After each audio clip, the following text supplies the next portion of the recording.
भारत का डंका बज रहा है, ये तो पूरा विश्व देख रहा है। साथ ही साथ विश्व को सनातन की गूंज भी सुनाई दे रही है।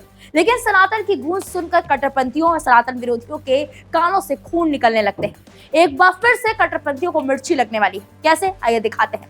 दरअसल भारतीय वायुसेना को मॉडर्न बनाने में जुटी मोदी सरकार एक तरफ तो फाइटर जेट्स खरीद रही है, तो दूसरी तरफ कम समय में सेना को कहीं भी ले जाने में सक्षम ट्रांसपोर्ट एयरक्राफ्ट का सबसे बड़ा बेड़ा तैयार कर रही है। भारत सरकार को स्पेन से खरीदे medium tactical transport aircraft C-295 की पहली यूनिट मिल गई है, जिसे रक्षा मंत्री राजनाथ सिंह औपचारिक तौर पर वायुसेना को सौंप दिया है।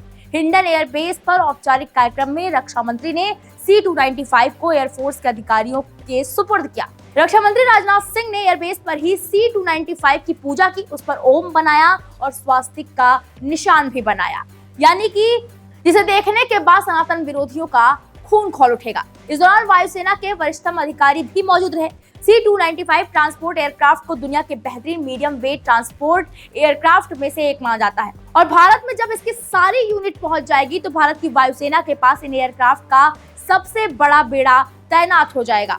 बता दें कि C-295 ट्रांसपोर्ट एयरक्राफ्ट के लिए भारत सरकार ने सबसे बड़ा ऑर्डर दिया है। भारत ने कुल 56 एयरक्राफ्ट का ऑर्डर दिया है, जिसमें से पहले एयरक्राफ्ट की डिलीवरी अभी मिली है। इसके अलावा 15 अन्य एयरक्राफ्ट स्पेन से बनकर आएंगे। भारत ने साल 2020 में इन एयरक्राफ्ट को खरीदने का मन बनाया था। इसके लिए सुरक्षा मामलों की कैबिनेट कमेटी ने मंजूरी 2020 में दी थी, लेकिन इसका ऑर्डर सितंबर 2021 में दिया गया। इस ऑर्डर के मुताबिक 16 एयरक्राफ्ट फ्लाई अवे कंडीशन में भारत आने थे। बताया जा रहा है इन 16 एयरक्राफ्ट को ऑर्डर के 48 महीने के अंदर मिल जाना है, जिसमें से पहला एयरक्राफ्ट आ चुका है, वहीं बाकी के 40 एयरक्राफ्ट भारत में ही बनाए जाएंगे।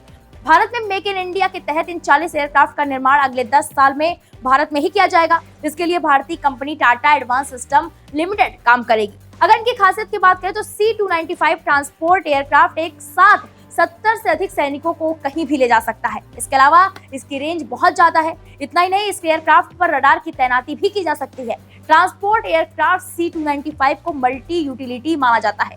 ये C-130 हरक्यूलिस से आकार में थोड़े छोटे हैं और अपेक्षाकृत छोटे रनवे पर भी उतर सकते हैं। इतना ही नहीं, ये एयरक्राफ्ट आगे चलकर भारत के अवाक्स रडार के लिए स्टेशन का भी काम कर सकते हैं। फिलहाल इस मामले पर आपकी जो भी राय कमेंट बॉक्स में जाकर जरूर बताएं। VK न्यूज, राष्ट्र के नाम।